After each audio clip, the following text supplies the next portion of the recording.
Hey yo, FAFSA girl here. So I normally don't address these comments on my page. The few times that I've tried to respond to people, they simply don't want to be educated on the topic. And it's just easier to block them instead of doing the back and forth. But I got time today, so let's respond to this comment. So since the 2020-2021 school year, no student is required to sign up for selective service anymore. Selective service is the system that manages the draft. So in the event of an emergency or a war, all able-bodied men would be called upon to serve in the U.S. Armed Forces. Now, we haven't had a draft since the 1970s, since the Vietnam War. And signing up for selective service is no longer a requirement in order to get federal student aid.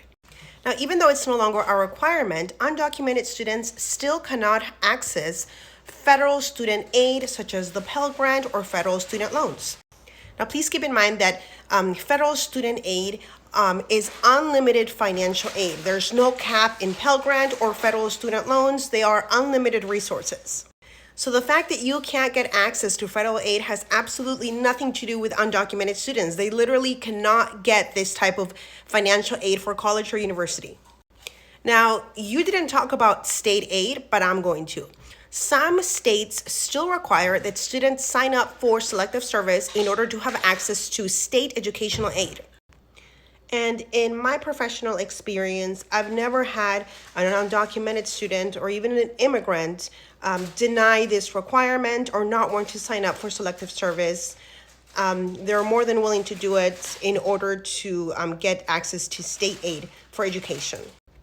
Now, there are perfectly respectable reasons as to why some men cannot sign up for selective service. There are issues about able-bodiedness, mental health. There is a list of reasons that would qualify you for an exception to sign up for selective service. And you can petition to selective service or to the financial aid office of your school in order to override this requirement if you may meet one of the exceptions. So I'm assuming that there is a reason as to why you are unable to sign up for the draft that doesn't meet the exceptions as listed by the federal government in order to override this requirement. So you tell me what is more sickening, an American who is unwilling to serve his country, or an American who is unwilling to serve his country and hates on undocumented students that are willing to do so in order to get financial aid for school? Or is it more sickening to be a person that blames others for their problems?